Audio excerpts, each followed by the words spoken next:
बहू और जन्मदिन कहानी। दिसंबर की गलन भरी रातों में ठिठुरते हुए कितना इंतज़ार रहता है उन सुबहों का जिसमें सूरज दरवाज़ों और खिड़कियों से अपने पूरे उज्जास के साथ झांकता हो। इस मौसम के देर ठंड से सिकुड़े सिकुड़े कैसे अकड़ सी जाती है।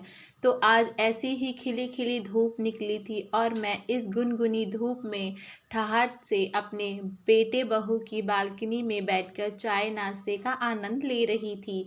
अरे लो, ये तो मैं आपको बताना ही भूल गई कि इस ठाट और आनंद शब्द पर इतना जोर क्यों दे रही हूँ।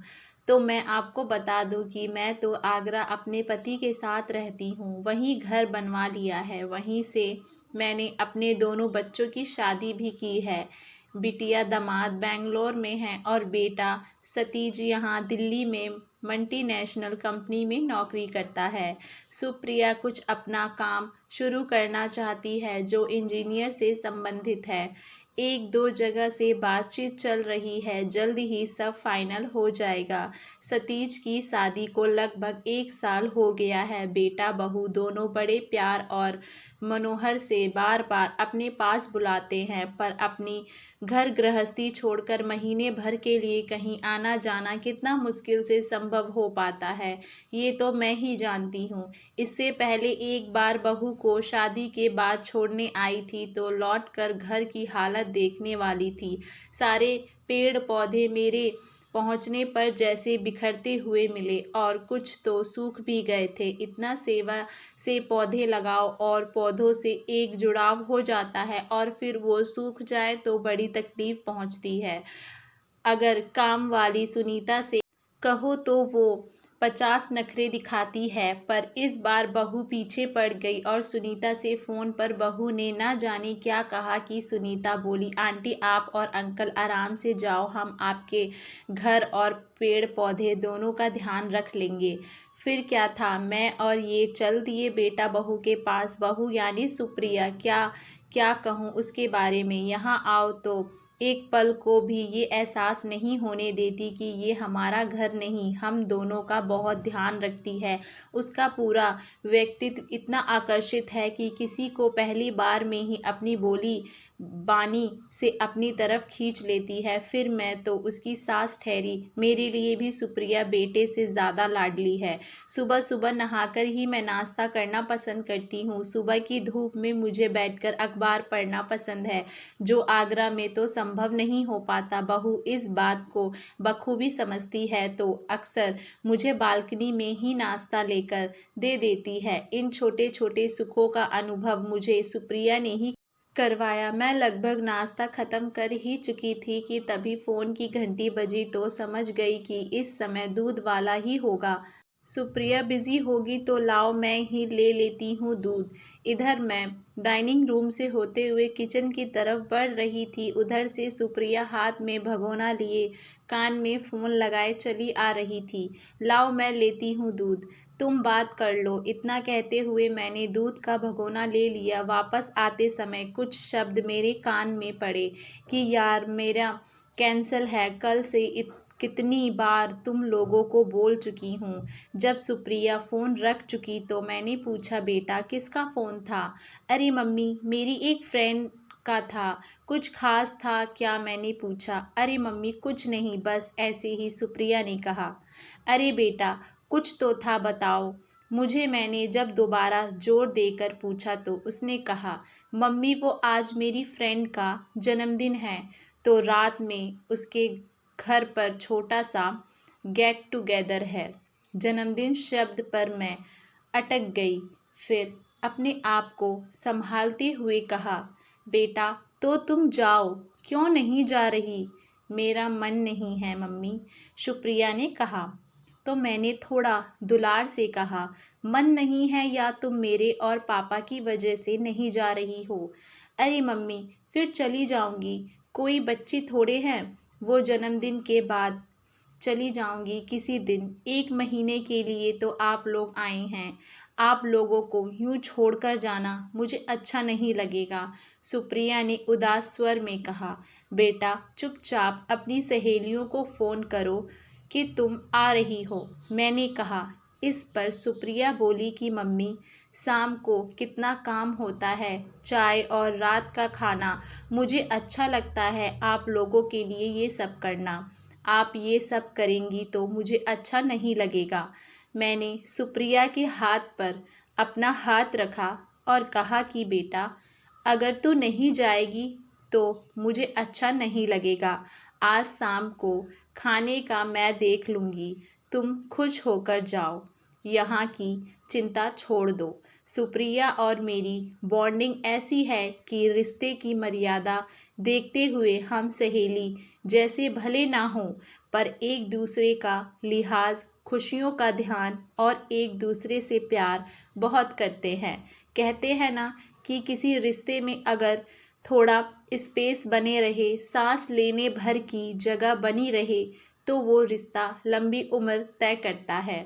मैंने किया था नोटिस कि जब मैंने सुप्रिया को जाने के लिए राज़ी कर लिया तो उसकी आंखें कुछ पनीली सी हो गई थी और उसकी आंखों में मेरे लिए कृतज्ञता का भाव बढ़ गया था। शाम को जब वे जाने लगी तो मैंने कहा कि सुप्रिया, अपनी सहेलियों से कहना कि मैंने याद किया है उन्हें और एक दिन लंच पर बुलाया है। आप बहू से मत कहिए कि बेटी जैसे रहो, बस उसकी छोटी छोटी खुशियों का ध्यान रखिए। आपको पता भी नहीं चलेगा कि कब वो आपके बहुत करीब हो जाएगी। सुप्रिया चली गई। मैं और ये शाम में टहलने जाते हैं, तो आज जब इन्होंने मुझे आवाज़ दी तो मैंने इन्हें कह दिया कि आप आज अकेले टहलने चले जाइए, आज मेरा मन नहीं है। उनके जाने के बाद अब मैं अकेली थी। बेटा भी 8 बजे से पहले नहीं आने वाला था। जाने क्यों आज मैं अपने लिए कुछ वक्त का एकांत चाहती थी। मुझे अपने साथ कुछ वक्त बिताना था। मैंने अपने लिए अदरक वाली चाय बनाई और सोफे पर आकर बैठ गई। जैसे ही चाय का पहला घूंट पिया कि दिन भर का जो भरा हुआ मन था वो आंखों से बहने लगा और मैंने बहने दिया। मेरा मन था कि इस रुआई के साथ मेरा मन कुछ हल्का हो जाए। जन्मदिन वाली बात मेरे दिमाग में उमड़ने घुमड़ने लगी। बीता समय अपने साथ कुछ अतीत की गलियों में बहा ले गया। उन दिनों में जब मेरी नई नई शादी हुई थी और मेरा पहला जन्मदिन आने वाला था, मैं भी छोटे छोटे सपनों और खुशियों पर दिल लहराने वाली एक सामान्य सी लड़की थी। पति की नौकरी की वजह से हम अपने ससुराल से दूर आगरा में रह रहे थे, पर लगभग हर छुट्टियों में घर चले जाते थे और जब तक मैं घर पर यानी ससुराल में रहती तब तक मेरी यही कोशिश रहती कि अम्मा को एक गिलास पानी के लिए भी ना उठना पड़े। घर सजाना और रसोई में कुछ ना कुछ नया बनाते रहना और सबकी आंखों में अपने लिए प्रशंसा के भाव देखना और फिर खुशी से इतराते हुए फिरना। शादी के बाद मेरा ये पहला जन्मदिन था और इस दिन का मुझे बेसब्री से इंतज़ार था। मैंने सोच रखा था कि इस दिन को मैं यादगार तरीके से मनाऊंगी और फिर मायके जाकर अपनी सहेलियों पर अपना एक्सप्रेशन झाड़ूंगी। खुशी की बात ये थी कि नवमी और दशहरे की छुट्टी भी थी, तो मेरे पति की भी ऑफिस में छुट्टी रहेगी। एक दिन के लिए हम दोनों मथुरा वृंदावन घूम आएंगे। कितने दिनों से हम लोग ऐसे ही कहीं घूमने भी नहीं गए हैं। बस मैं उंगलियों पर दिन गिन रही थी। मेरे जैसे उत्सव प्रेमी लड़कियां ऐसे ही थोड़ी पागल सी होती हैं। शाम में ये आए तो बोले, परमिला, पिताजी का फ़ोन आया था ऑफिस में, उन्होंने हम लोगों को घर बुलाया है। मैंने जब बताया कि पिताजी, परमिला का जन्मदिन है तो हम मथुरा जाने की सोच रहे हैं, तो पिताजी ने कहा, ऐसी बात है तो ज़रूर घर चले आओ। वहाँ क्या अकेले में मनाओगे? यहाँ हम सब साथ में मनाएंगे बहू का जन्मदिन। एक पल को तो मुझे थोड़ा अजीब लगा, फिर दूसरे ही पल मैंने खुद को समझाया कि वहाँ इतने लोगों के बीच जब मुझे शुभकामनाएं मिलेंगी, मैं केक काटूंगी तो उसकी तो बात ही कुछ और होगी। यहाँ दो लोगों के बीच क्या मज़ा आएगा। अब तुरंत मेरे दिमाग में नई प्लानिंग के हिसाब से सोचना शुरू कर दिया। समय था कि कट ही नहीं रहा था और रात थी कि इतनी लंबी सी बीत ही नहीं रही थी। सुबह ही तो हम दोनों को निकलना था। खुशी से मैं दोहरी हुई जा रही थी। मेरे पाँव में बिजली जैसी गति आ गई थी। सुबह तक का इंतज़ार ना हो रहा था। खैर सुबह हुई और हम दोनों तैयार होकर निकल पड़े गाड़ी से। मैंने लाल रंग की गोटा पत्ती की साड़ी पहनी हुई थी जो खास इस दिन के लिए खरीदी थी। मिठाई का डब्बा और अम्मा के लिए एक साड़ी भी ले ली थी। हम ज्यों-ज्यों सफ़र की तरफ बढ़ रहे थे, मेरी आंखें खुशियों भरे आने वाले हर एक पल का इंतज़ार कर रही थी। मन ही मन कल्पनाओं के गोते लगा रही थी। ऐसा ना हो कि पिताजी ने आज के दिन कोई पूजा रखवा ली हो और रिश्तेदार और मोहल्ले वाले भी घर पर जमा हों। पिताजी कई बार कह भी चुके थे कि अब कि तुम लोग आओगे तो गायत्री यज्ञ करवा लें। गाड़ी के शीशों में खुद को देखते हुए मन ही मन कहा कि मैंने कुछ हल्की साड़ी तो नहीं पहन ली, इतनी हड़बड़ैया हूँ मैं। मम्मी ने जो पहली विदाई में जो बनारसी साड़ी दी थी वो पहननी चाहिए थी। अच्छा ऐसा करूँगी, सबके पाँव छूने के बाद कोई दूसरी भारी साड़ी पहन लूँगी। अरे कुछ साड़ी जो ससुराल की अलमारी में बंद हैं, उनमें वो मोर पंख रंग की साड़ी तो बहुत सुंदर है। हाँ हाँ वही पहन लूँगी। केक तो छोटे शहर की वजह से अच्छा मिलेगा नहीं, पर इससे क्या फ़र्क पड़ता है। सबका साथ हो तो जैसे भी हो सब अच्छा लगता है। कोई बात नहीं, जैसे भी मिलेगा इनसे मंगवा लूँगी। लोगों की भावनाएं महत्व रखती हैं। परमिला बेटा, बाकी तो कुछ है नहीं जीवन में। मैं खुशी के कुछ दार्शनिक भी हो चली थी।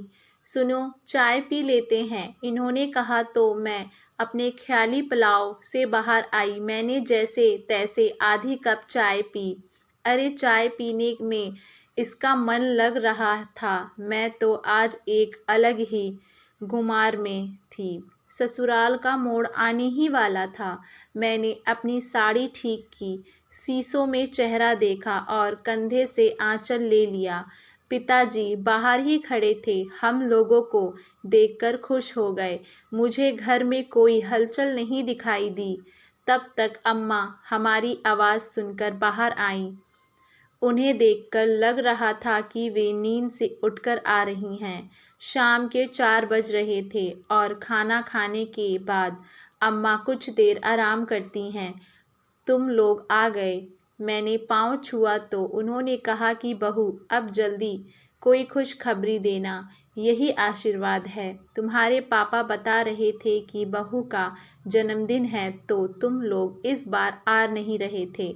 अम्मा ने ये बात कही और इस तरह हंसी कि मुझे आभास हो गया कि वे तंज मार रही हैं, जो मुझे भीतर कहीं चुभ गया।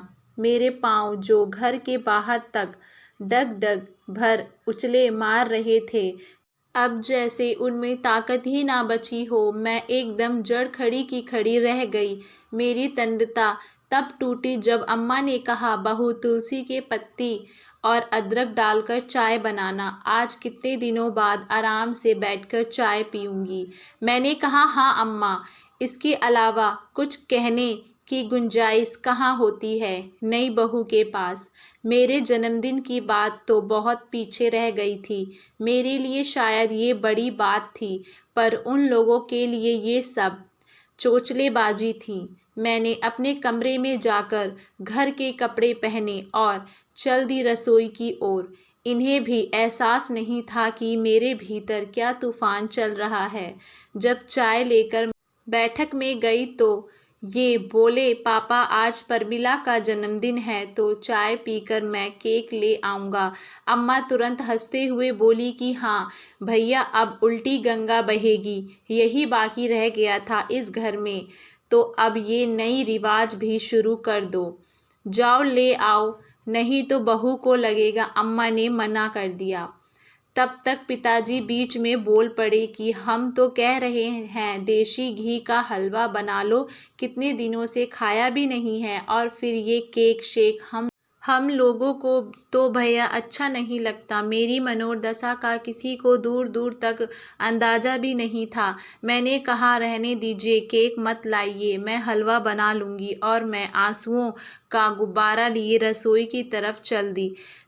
भरे मन से सबके लिए दम आलू, सोया मेथी की सूखी सब्जी, पूड़ी रायता, पूड़ी कचौड़ी और हलवा बनाया। खाना खाते हुए पापा बोले, बताओ, तुम लोग केक लेकर आ रहे थे, केक और हलवे की क्या तुलना, इस हलवे के सामने केक क्या है। खाना खाने के बाद पापा बोले, बहू, आज बहुत दिनों बाद खाना खाकर आत्मा तृप्त हुई है। ईश्वर करे तुम्हारा ऐसा जन्मदिन हम लोग हर साल मनाएं। उनके कहे गए आखिरी शब्द मेरे कानों में गम शीशों की तरह पिघल कर रिसने लगे। मैंने मन ही मन कहा कि ऐसा जन्मदिन फिर कभी ना मनाऊं। मैं ससुराल में बहू से सबको अपेक्षा रहती है कि बहू पहले दिन से ही सबको अपना बना ले, पर खुद बहू के मन के भाव पढ़ने की, उनके मन को समझने की कोशिश कोई नहीं करता। और फिर जब बहू के भीतर खलीज सी बढ़ती जाती है तो फिर बहू के माथे पर ही दोषी की लड़ियां मढ़ देते हैं। किसी ने ध्यान भी नहीं दिया कि मैंने कपड़े भी नहीं बदले, खाना खाने से क्यों मना कर दिया। बस बहू का फर्ज है कि सबको अपने हाथ के बने पकवान खिलाती रहे, खुद कुछ खाए भी या है नहीं, इससे किसी को कोई फर्क नहीं पड़ता। मैं अपने कमरे में चली आई और सिटिकनी चढ़ाकर बिस्तर पर औंधे मुंह गिर पड़ी। जी भर कर रोई और आंखें सुजा ली। तब तक रोती रही जब तक इन्होंने दरवाज़ा नहीं खटखटाया, लेकिन दरवाज़ा खोलते ही मैं इनके सीने से लग कर हिचकी ले लेकर रोती रही। ये जितना चुप कराते उतनी ही रोआसी और फूटती। जब शांत हुई और उन्हें अपने रोने का कारण बताया तो ये बोले कि इतनी छोटी सी बात पर भी कोई रोता है भला। इनके ये कहने पर समझ गई कि इनके सीने पर सर रखकर रोना व्यर्थ ही गया। इनकी प्राथमिकताओं में मेरी इन छोटी छोटी खुशियों का इतना मोल नहीं है। भले ही उन्होंने मुझे चुप कराने के लिए ये सब कहा हो, पर उस दिन से मैं कुछ चुप सी हो गई थी और जीवन के इस पड़ाव तक आते आते एक हंसमुख लड़की परमिला धीमे कहीं खोती सी चली गई। उसकी बेगलौरी हंसी, बिन बात ठहाके लगाने वाली लड़की अब बस ज़रूरत भर का मुस्कुराने लगी थी, और मेरे इस बदलाव को महसूस करने वाला भी कौन बैठा था वहाँ। फिर जब मेरे बेटे की शादी हुई तो मैंने सोच लिया था कि मेरे घर में अब भावनाओं को भीतर दफन करके कोई दूसरी परमिला नहीं बनेगी। किसी भी रिश्ते में केवल रिश्ते के नाम भर से प्रेम नहीं पनपता, उस रिश्ते को सींचना पड़ता है, प्रेम के जल से निराई करनी पड़ती है समय समय पर, तब जाकर किसी रिश्ते की लहराती पौधे तैयार होते हैं।